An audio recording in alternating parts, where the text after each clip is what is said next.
All right. Hello, everybody. My name's MJ, if you don't know. You got a new setup. I'm just trying out some new things, trying to figure out what I like, what I don't, figure out some things. I had quite a few downloads today, so I'm going to try to upload more than one video today. But yeah, for this specific video, I think we're going to talk about healing your father wound without having a father. About a PSA that everything that I talk about comes from me living the life. There is no master of anything that I talk about. This is simply me just voicing what I think. Um, your journey is your journey. I don't know the right answers. I just know what is working and what has worked for me. It's a constant journey and it's not linear whatsoever.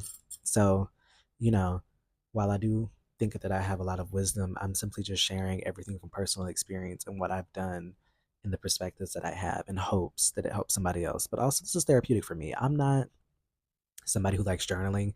To be honest, like I can do it, but the typical let me sit down and write on a piece of paper, like, yeah, it's beneficial. And if that works for you, cheers. But for me, I'm more of somebody that has to talk about it and hear myself think, and then I draw the conclusions. That's just how I am. So, you know.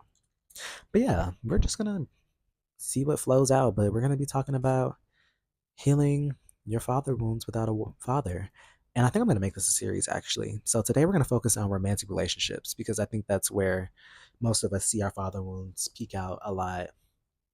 And personally, I've noticed that when it comes to my romantic pursuits is that a lot of it I've had to become conscious of not being attracted to somebody again, yes, off potential, but also the possibility of me healing them so that they don't become the thing that has hurt me in the past. I think what a lot of us do subconsciously is when we think about our father, when we think about in the ways that the absence or the abuse of our father has left the wound, and if we can help another man work through theirs, they in turn won't hurt us, but also won't hurt anybody else. And while it sounds noble, that's not our job. I've had to be really hard on myself with this because it's very easy to fall in that loop, especially being raised by women. I am raised by healing women at that. My grandmother and my mother are some of the most healing souls that you'll ever be around. And naturally, I've picked that up. I am a healer. I love being able to help people. I enjoy being able to assist in healing people. But a romantic relationship should not be based off your capability to heal the other person into loving you. If they cannot do that themselves, then they will never do it, no matter how much you coach them. And I've seen it. You're literally just building up a better man for somebody else. And that's the hard truth, but that's just part of the wound, you know? We think about, if you think about like the absence, the way that you attach to somebody in a romantic relationship, the way that their name loops around in your head constantly, because, oh my God, there is now this masculine, there's now this male presence in my life. I don't want this to go because you haven't addressed the wound that has made you feel like you need to attach to whatever vessel of masculine has now entered your life. And I don't say this to say that man equals masculine because I don't even believe that myself, but just for the sake of clarification, that's why I'm saying that. But when it comes to recognizing your wound, you have to realize that just because somebody represents a piece of you that has, or a piece of what you should have had growing up, that's not the solution.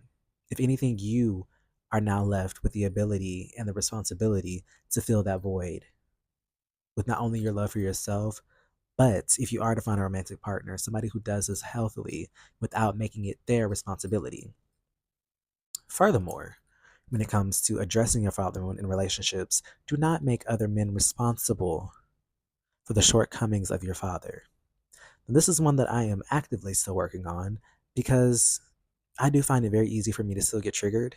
Especially mine comes out more so in aggression and irritation. I'm very short tempered and I have a very quick attitude when it comes to men. I have a very low tolerance. I do.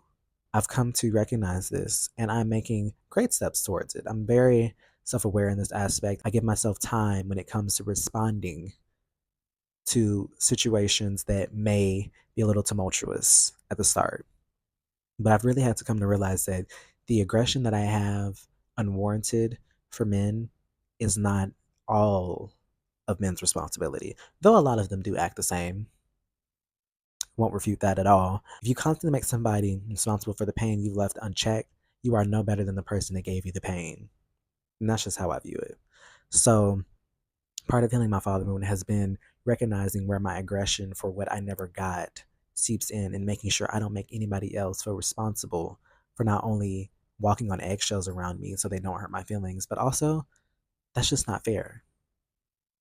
I can't go into a relationship and automatically think that you're going to hurt me because you're a man and because I've had a man hurt me this way. And then at the same time, I want you to give me everything that he didn't. Huh? That's crazy. I'm not saying anybody, I know I don't explicitly go into relationships doing that or think that I do that. Um, but I do know that subconsciously these things can seep into the way that we communicate and or experience connections with other people. Something else that I think is also very important when you are trying to address your father wound romantically is take a break from dating. Take a break from getting the quick validation and quick dopamine hit of what it means to have access to another man. Recently, I've gotten off social media. Not social media, I've gotten off Instagram.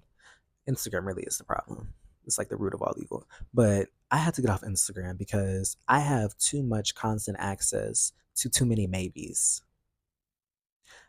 When it comes to recognizing your father wound, you have to realize that that attachment style that you develop to wanting that craving of somebody to fill that void that wasn't properly catered to when you were younger will constantly seep in. And having too much access allows for you to take breadcrumbs and make a reality based off the fragments of possibilities. You are constructing a reality and a fictional character based off ideas that you've constructed off of pieces they have left you. Not only are you allowing the same man to manifest within your life that has hurt you, you are grappling onto something that's not even factually in your reality. And part of that comes with simply letting go. It is hard because we are conditioned to think that we deserve constant 24/7 access to everybody, everywhere, all at once. And that is crazy. I genuinely felt crazy. I had to get off of Instagram because I'm sitting here piecing together fragments for a possibility of something or of someone being more than what they've shown me in the present. That's crazy. But I have enough self awareness to realize where this comes from because it all comes from a yearning, a subconscious necessity that I've created based off of the reality of not having a father figure that tells me that if somebody comes into my life and they look like the offering me love, then it has to be that. And that's not the case. And I don't know about anybody else, but I am quite tired of picking up lessons from maybes. I don't see the value anymore of allowing a maybe to be a lesson. I got enough I'm trying to deal with. I have enough that I'm trying to build. And being hurt by a maybe when I had the choice to pick myself, that's crazy. That's crazy. We're not picking up any lessons that we don't need to. I'm all about the path of least resistance. And part of that is just letting go. So, yeah, stop searching for breadcrumbs and get off Instagram. Get out of the mentality that just because you have access to somebody, that is proof of the existence of a connection. You're making that up. And part of kind of this father wound when it comes to romance is also allow space for pursuit and genuineness. I think a lot of us are so quick to react and so quick to dissect every single person that steps towards us because of the pattern recognition that we built out of fear of being hurt the same way again. A lot of what I'm saying is about creating fairness and creating an open space where you can experience. If we are to say that we want a love, if we want to experience love from another person, there is no tactical, nor preparation, nor guide that determines how this love will show up We have standards for the type of love we want to receive. Yes, there's no way of knowing exactly how it's going to show up. And our pattern recognition needs to be just that, recognize a pattern of something that has hurt you, but not allow that to be the final calculation. There should be no calculation. Experience. I'm not saying abandon your standards at all, but abandon the hurt that has become what you look at others through.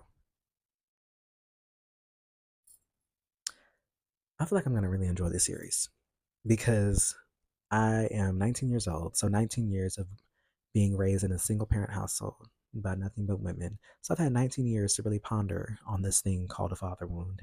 I have a lot of experiences. I have a lot of hurt. I have a lot of love from what I never received and what I still deserve to have.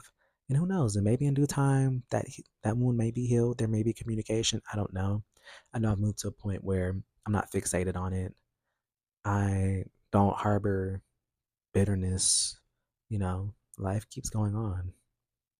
But I just really want to keep sharing my story and keep sharing just things as they come to me when it comes to like dealing with a father wound. Because again, not everybody wants to read a book on it.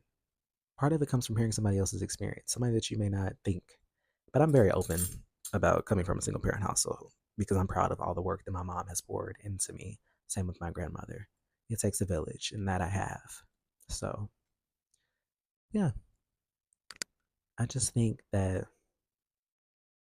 in working and being genuine about working through these father wounds that heal the way that you view masculine energy, heal the way that you project your absence or the pain that you received from said parental figure, and allow yourself to be receptive to the possibility of someone actually loving you and not coming with the intent to hurt you. And not everybody's meant to stay. Just because they do it well does not mean they're going to do it forever. So that's just my little tidbit. That's what I think. Yeah.